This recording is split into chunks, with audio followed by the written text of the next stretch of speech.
This is the Healthy Business Podcast, the show for ambitious business owners who want to grow and scale in a healthy way. I'm Sarah Cook, and I'll be sharing with you tips, inspiration, and proven methods from leading business experts, entrepreneurs, and health and wellness professionals to help you grow your business with more income and having more impact, but in a way that works for you. Because when you have clarity and strategy, you can achieve the results you want.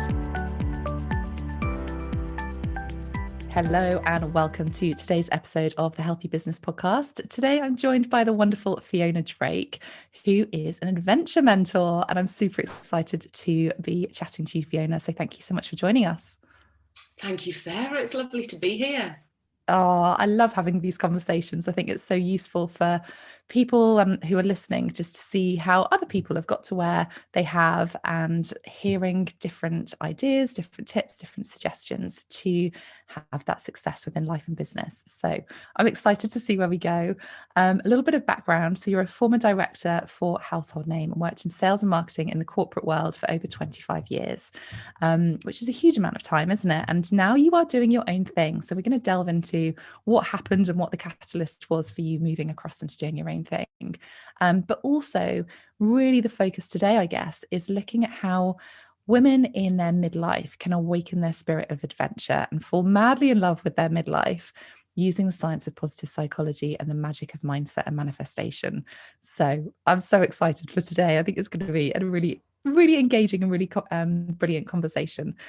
Before we get into that though, tell me, it's a question that I ask all of my guests. What does a healthy business mean to you?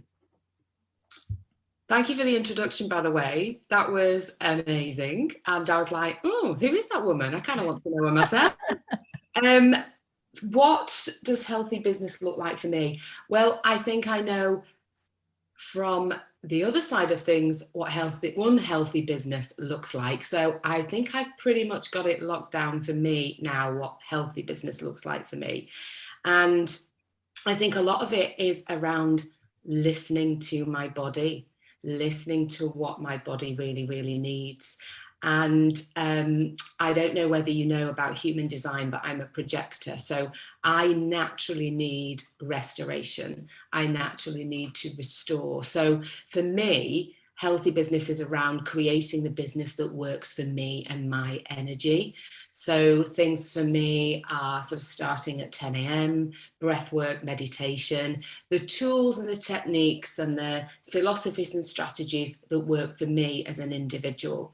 And also not having set time. I don't have to work 9 to 5. I can take a day off in the week if I want. And actually, if I want to work on a Saturday, whereas a few years ago, it was I worked on a Saturday to get things done because I had to. Now, if I want to, I choose to work on a Saturday. So for me, it's around the beauty, the choice, the freedom in understanding what is healthy for me, listening to my body, implementing the strategies, the rituals that work for me, and also setting boundaries is one of the biggest things for me as well. When to say yes, when to say no. When am I energized? When am I drained by something? And again, using that, tapping into my intuition, tapping into that connection with my body to know what's healthy for me. So I hope that answers the question.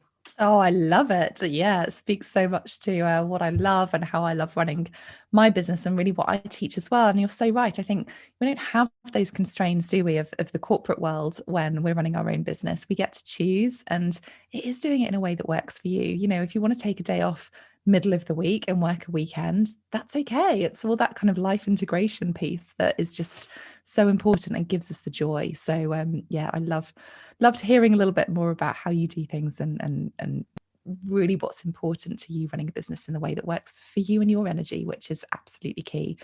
You talked a little bit there around listening to your body. What does that mean for people who are thinking, okay, I'm so busy, I don't even stop to realize kind of what's going on. I'm just juggling stuff. And you know, how do you stop and get that awareness of you and your body?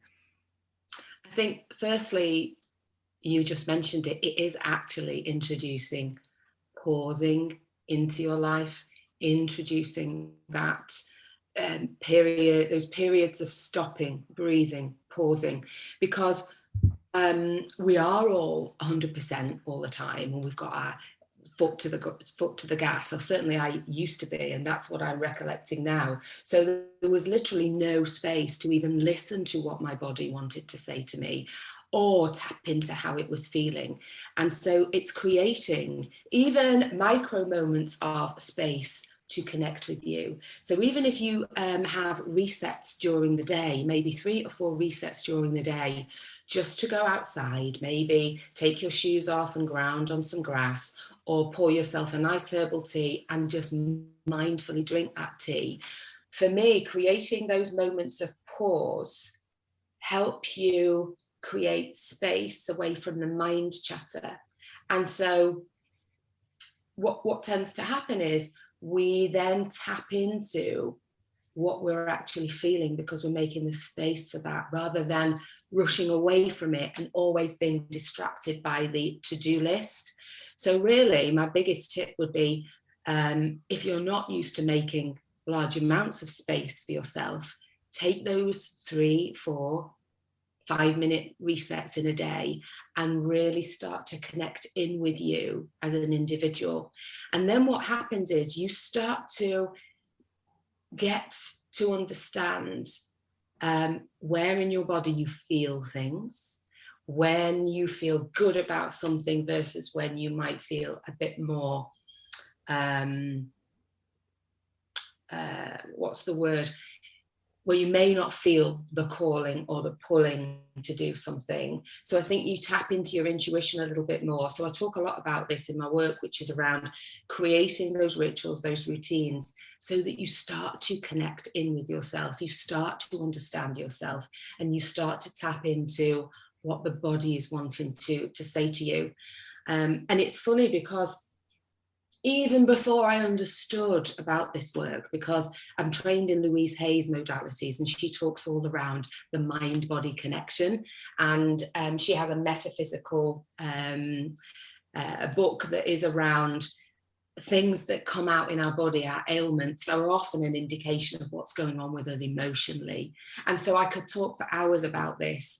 But for me, it was interesting because I separated from a long-term relationship in 2007. And in 2008, I was starting a new life. And I started to get some pain in my knees.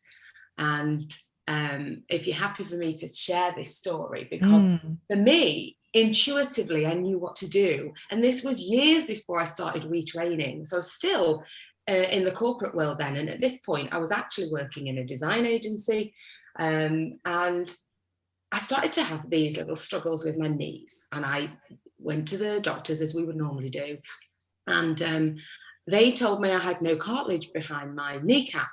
So I thought, that's crazy, I'm going to go for a second opinion. And I did. And the same thing came out.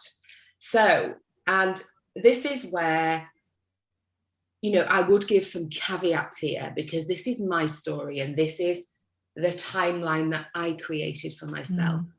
But I was told that, yes, the scans have shown you've got no cartilage behind your kneecap. So what's basically happening is bone is rubbing on bone, which is why you're having the pain in your knees. So the likelihood is in a couple of years, you will need this treatment. And then in a couple of more years, you'll need another more intense treatment. And I thought, okay, but maybe that's not on my timeline. If I decide to accept that and accept that into my subconscious as the things that are going to happen, maybe there's another way. And so I think what happens is sometimes if we get challenges with our body, whatever it might be, whether it's ailments or pain, we can often berate our body. Why is my body doing this to me? My body's giving up. It must be because I'm X age. And actually, instinctively, in that 2008, when all this was happening, instinctively, I knew that what my knees needed, and hear me out, my knees needed good energy. They needed nice words. They needed support. because my knees for 30 plus years had supported me without question. And so when my knees needed my support, I needed to be there without question. So I felt like this was a relationship. So I started to say lovely affirmations around my knees and around my health and around my flexibility, how I love my knees and my knees love me. I support my knees and my knees support me. And this carried on. And we are now in 2022, 3/4 of the way through the year. And the thing I was told that I needed 2 years after 2008, I didn't end up going down that road, and certainly didn't end up going down the second piece of advice I was given. So I think the power of the mind, the power of self-belief, the power of faith in our body to naturally want to be healthy, for me, that worked for me. And I remember at the time I was told no running, no walking up mountains, and definitely no stilettos. And I was like, I'm sorry, no way am I giving up my stilettos. So I think there's a huge amount that we can do by connecting into our body, listening to our body, talking nicely to our body, and just saying, I hear you. What is it you need? And so within that time, I've always worn my stilettos. I'm regularly in the gym, lifting weights, deadlift, squats. I've walked up and down Ben Nevis. And I believe, it's funny when I go to the gym, you go to join a gym and they say, have you got any injuries? And I go, my knees are healing. And they look at me with this funny look, but I'm not willing to say words around injury, soreness, because that is not what I want to call into my reality. My reality is my knees are healing. And so that way it gives the impression that, yes, there is something we have to do to work around it, without me actually vocalizing and owning something and actually taking it on board. And this is not necessarily sidelining what's happening, but it is actually, for me, management of this situation. And for me, it works really, really well. I love that story. It's amazing, isn't it? And having had, I'm going to use that word injury, having had many sporting injuries myself, I completely appreciate it. And I completely appreciate the importance of mindset when it comes to not letting those things define you, or not letting other people have an opinion on what you can and what you can't do. And I love the fact that everything you were told that you shouldn't do, you have gone and done, because you've treated your body in the way that it needed. You've allowed your mindset and your mind to allow you to be curious, to look at other ways of doing things, to look at solutions to support you doing the things you want to do, rather than just going, okay, that's going to define me. That's what I've been told. That's it. I can't do anything about it. Because I think there's always two sides to anything, isn't there? There's quite often more than two sides to things.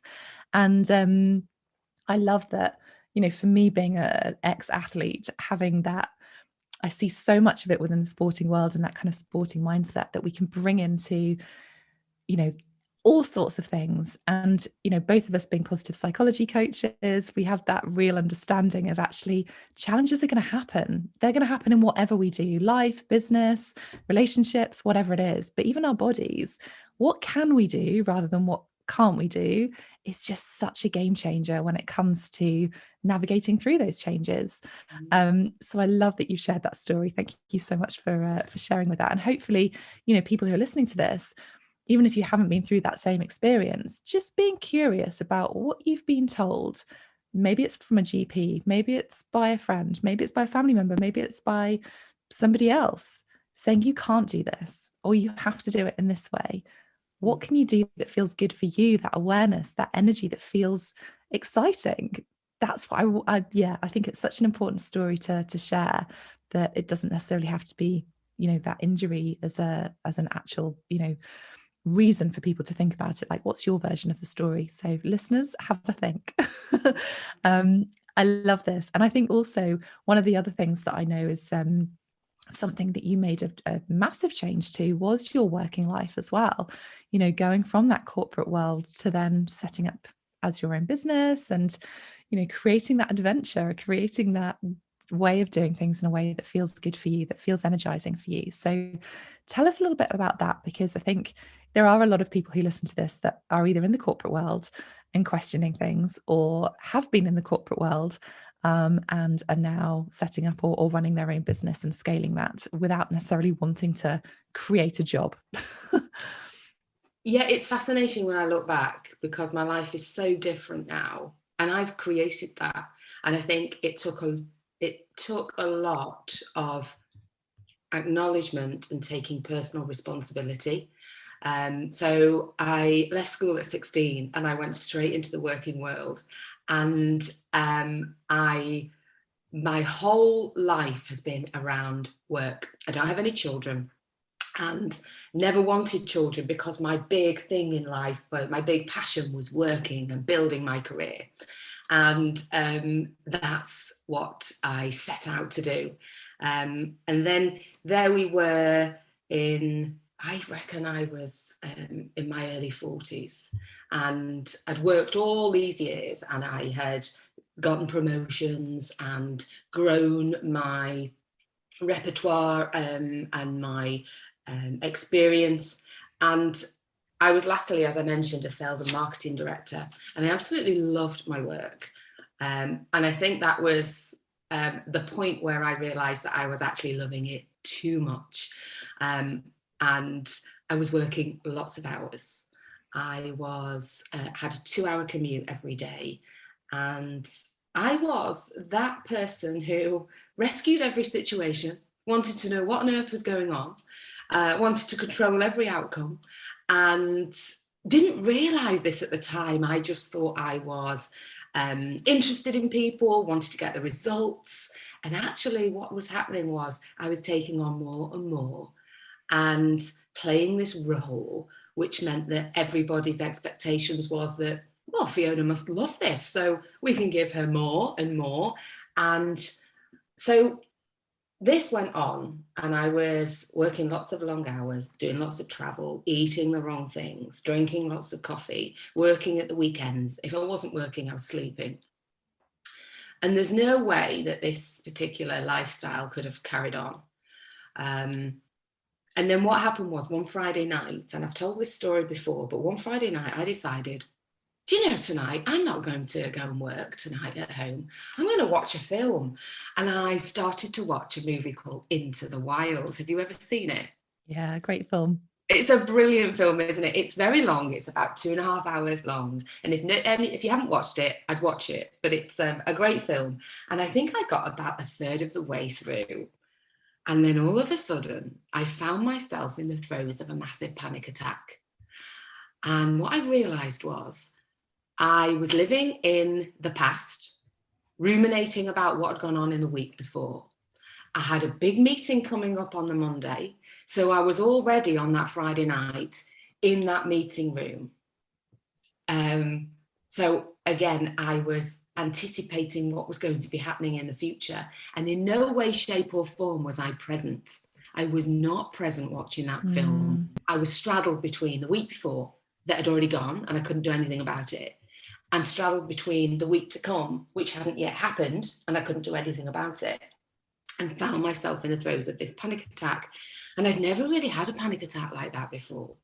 So thankfully, that was a big enough signal for me that something's not right here, that my body must be trying to tell me something. And if I don't do something now, maybe it's not going to be a panic attack next time. And so immediately from that moment, that was the Friday night, and on the Monday night thereafter, every night I left at 6 p.m. And here was me worrying, what were people going to think? Oh, here's Fiona, the part-timer. Well, of course, nobody said anything, because why would they? It was all something that I had created. And so I took personal responsibility. This wasn't the business. This wasn't anybody around me. This was me creating this. And so I then decided to create something new. So I created those boundaries. I created the opportunity of leaving every evening at 6 o'clock. And guess what? The work was still there next day. You know, there were no major problems. And by me stepping away and leaving the space for others to step up, guess what? They did. And then I started to play a new part in this relationship, in the business. So that was very, very freeing. And so I remember about the first 6 weeks, I was like, this is brilliant. I'm home. It's 7 o'clock. I'm going to watch trash TV and I'm going to love every minute of it. And I did. And I did that for about somewhere between 4 and 6 weeks. And then I thought, wow, this isn't so healthy either now. This has been fun, but the novelty's worn off. What can I do now? And then, so this is the bridge that was created between that life and this life that I live now. I started to explore mindfulness and meditation and started to bring it into some of the meetings that I had in the business. And this was about 2017, 2018. So obviously, you know, mindfulness meditation now, hugely popular. Even going back about 5 years ago. Still fairly new, right? I know. And to get a room full of people closing their eyes in the corporate world and especially sales and marketing world. was quite unusual. However, it happened. And so I started going on my journey with mindfulness and meditation, and I started to feel calmer. My mind was clearer. I was becoming more resilient. I was seeing a different perspective. I was seeing a bigger picture. And I thought, wow, if this is doing this for me, what could it do for other, particularly women in senior management, in leadership like I was, that are going out there, doing all the do, getting the results, being successful. I always refer to my role then as outwardly bossing it, but inwardly hurting. So if I was feeling like that, there must be loads of other women out there in my sort of position who are feeling the same. So that got that spark of inspiration. And I thought, maybe I could retrain in meditation and mindfulness. And maybe I could start sharing how this is making me feel with others. And that was the process. And the other thing I did was I hired a life coach. And with a view to exploring who I could be, where I could go, what would my next adventure be, what would my next chapter in my life be. And at that point, there was probably a spark of consideration that I may do something outside of the corporate world. And that's where it started, Sarah. Amazing. And I think the one key thing that keeps coming up for me across all your different stories is this little spark of curiosity, this little spark of questioning, or something happens, but because you had a little bit of the awareness of going, maybe this isn't how it could be happening, or this isn't how it should be happening, whether it's through a health injury, whether it's through panic attacks.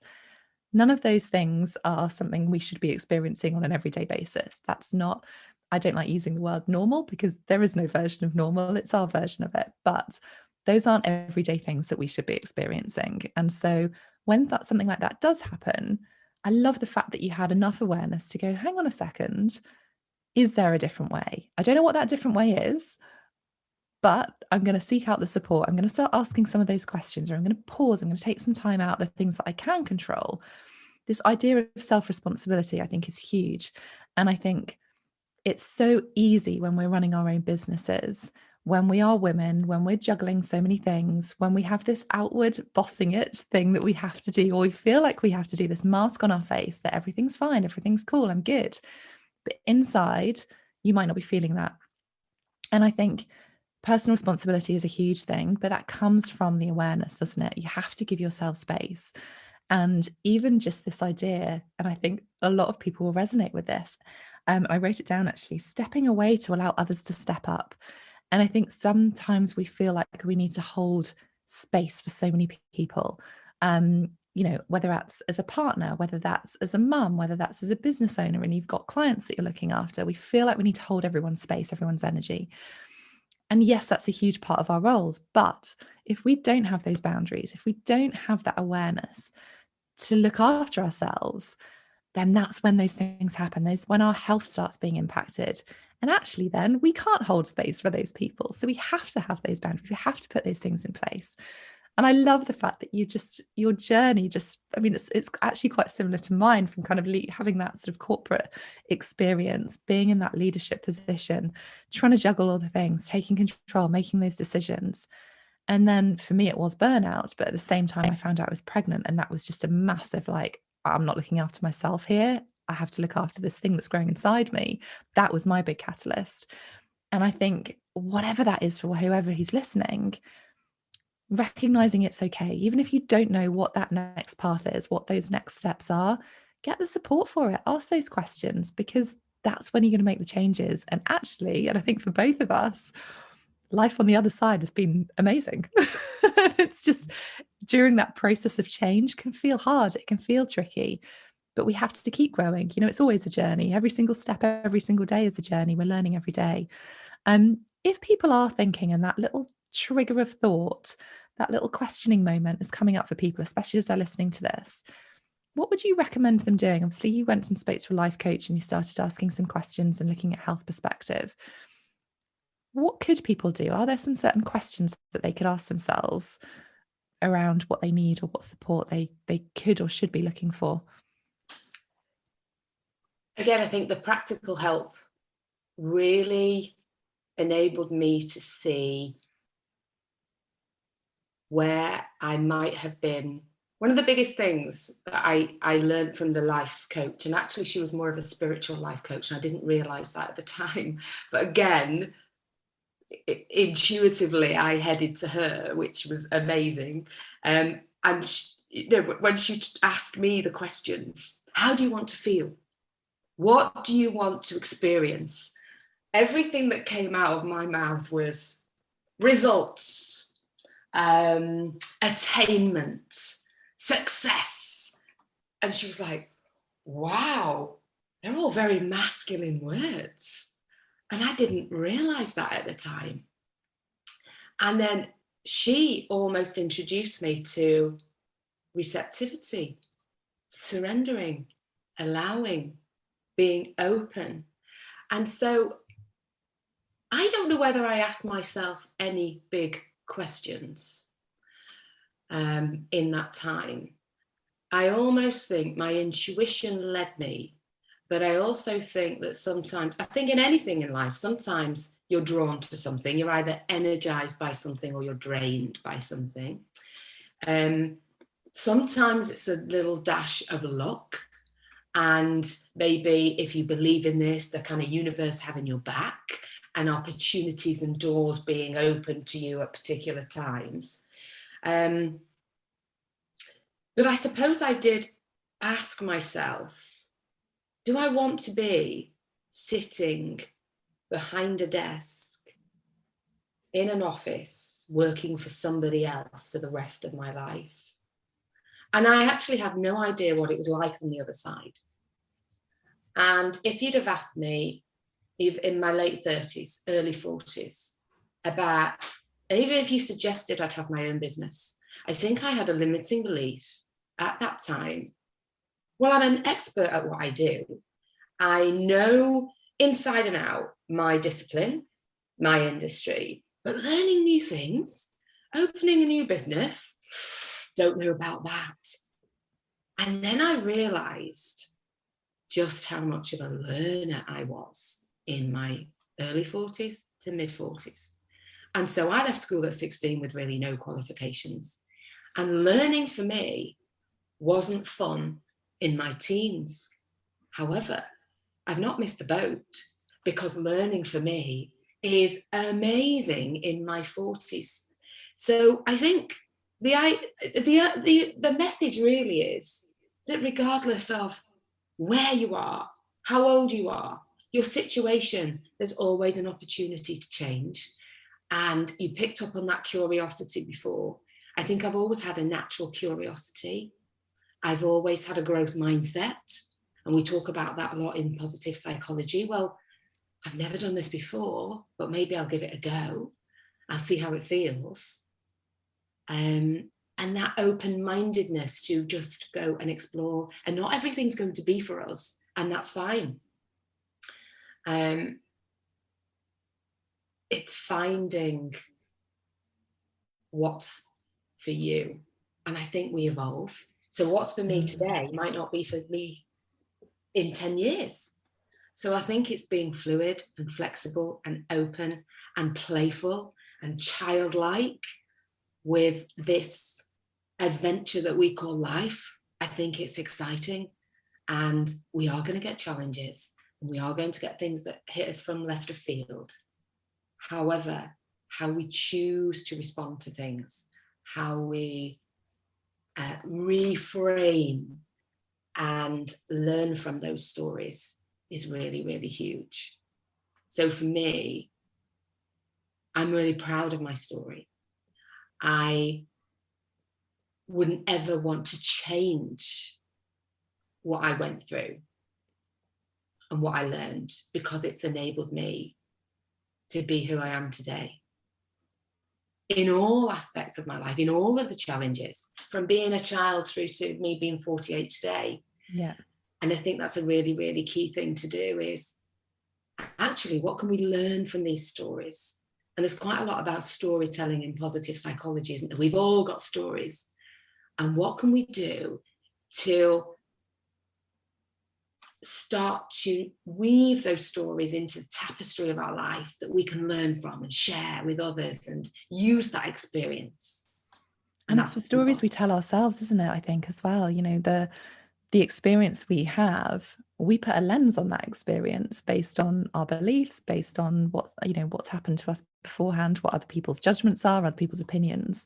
So it's for us to choose how we see those experiences, how we tell those stories to ourselves, the words we use, the language. We've talked about that a bit earlier, of how you were talking to your knees in a loving way rather than in a negative way. And I think so much of this comes through.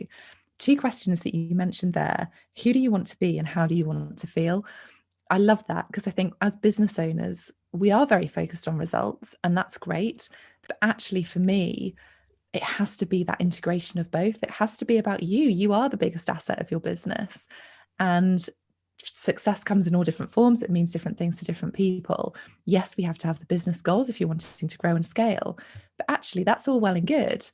But if you are not enjoying it, if you're not feeling good about it, if you're not that person that you want to be, then for me, that's not that version of success. And I think it's really delving into that personal side of things. And actually, sometimes those are the harder questions to ask ourselves, aren't they? That actually, for me, are probably the most important ones. And there always are. The harder ones are always the most important ones, because we procrastinate and we move on to the things that we find easy. It's that kind of natural human behavior, I think. So many good things coming out of here. I've literally scribbled so many notes that we'd love to hear what people are taking out from this conversation as well. So do drop us a message or leave us some feedback if you're listening to this podcast. Where are you at now? So we've talked a lot about kind of history and where you've got through. The adventure mentor. What does that mean? Like, it's such an exciting phrase, such an exciting thing. As you said, life is an adventure. I want to delve into this more.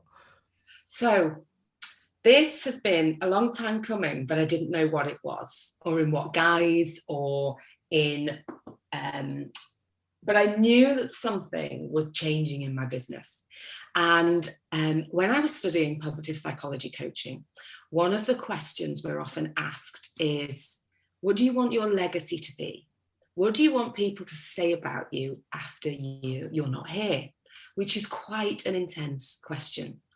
And when I was first asked this question, and it was last year I was asked the question, I've been asked it in various times across my life, but it meant more to me this time.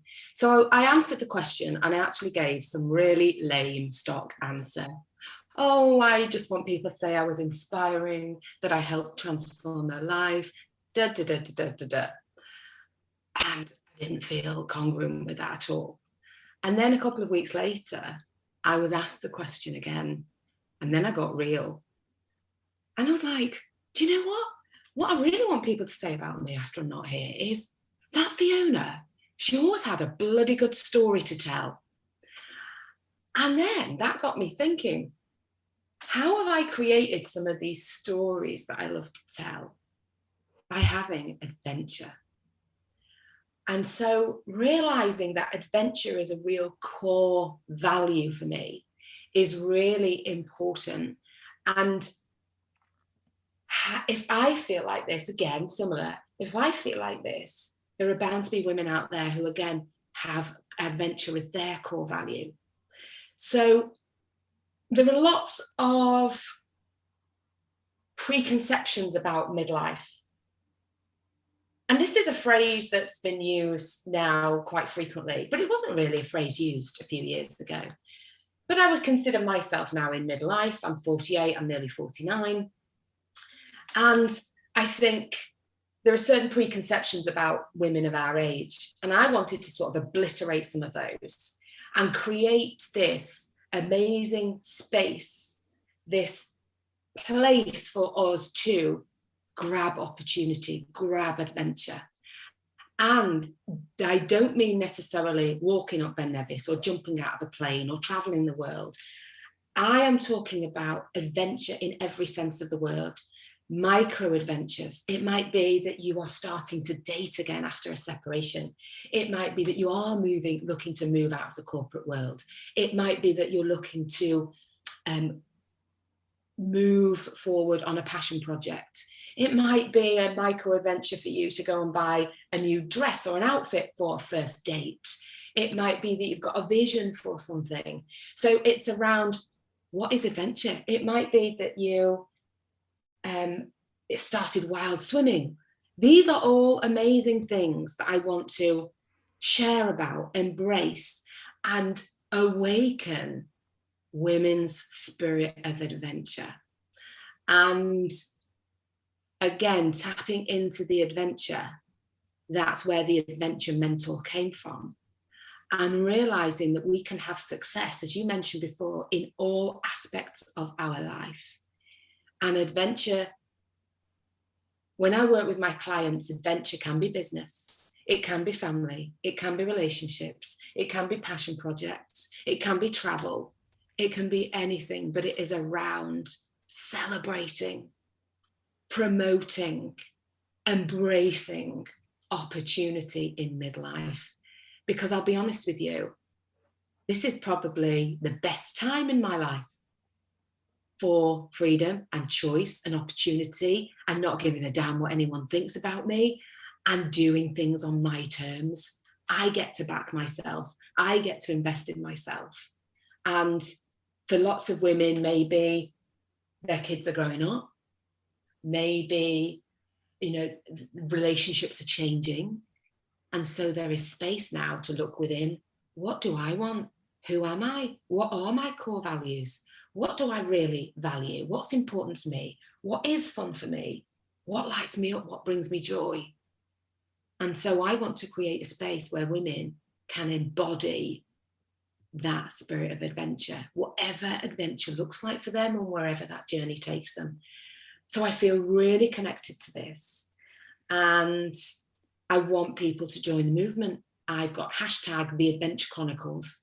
And I want women to, every time they're having an adventure, big, small, or in between, use that hashtag and let's create a space where you go onto that hashtag and you see a plethora of women jumping in the sea, walking somewhere, going to the cinema on their own, whatever it might be, whatever adventure looks like for them.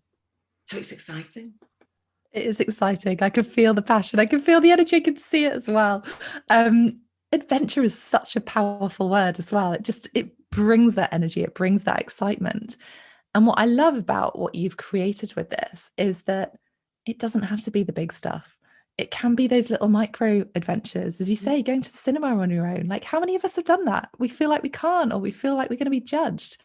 Even going and having dinner on your own, like, oh my goodness. It's something that I had to do a lot in the corporate world. And I remember constantly being questioned of, I'd have to stay over if I was running an event or if I was seeing clients and things. And it'd be like, oh, are you on your own? As though that's a bad thing. And I think it's so interesting, isn't it? It's that reframe of things, of going, adventure is just, trying new things, doing things in a different way. It could even just be, I don't know, walking around the block in a different way, couldn't it? Like it's doing things that is almost pushing you out of that comfort zone to a certain extent, or doing the stuff that you want to do, but you might not be aware of it, just as much as those big things like big life changes around changing your jobs or within your business or relationships. I love that you've created this complete spectrum of what adventure looks like. And I love that hashtag as well. Amazing. Yeah, because for me, if I think back, one of my biggest adventures was stepping out of the corporate world. And actually, an adventure as well for me was when my marriage broke down. Yes, it was tough at the time.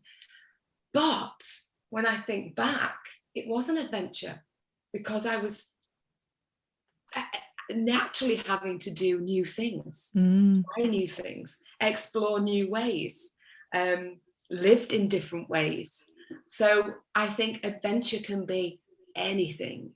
And that's the beauty of this. What does adventure mean to you? I love it. And that goes straight back to what we were talking about earlier around the personal responsibility, the curiosity, the questioning of things, of going, who do I want to be and why can't I be that person? And how do I actually then go forward and take that through?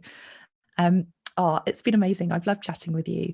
Is there anything else that you want to share with people? Please share where people can find you as well, because I think that's really important to connect with the Adventure Mentor, and remember that hashtag, the Adventure Chronicles. So do share with us your stories. But where can people find you? My main playground is Instagram. So that is at Fiona_Drake_coaching.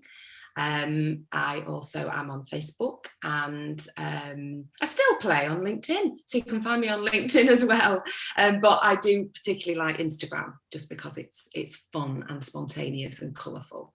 Well, it's visual for those adventures as well, isn't it? It is.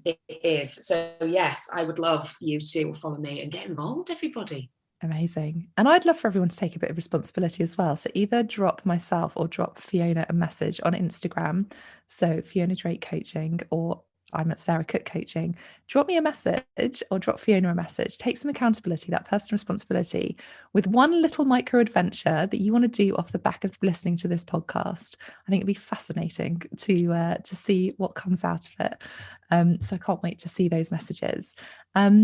I'd love talking to you. Thank you so much for joining me today on the Healthy Business Podcast. Is there anything that you want to share, final words of wisdom with our listeners today?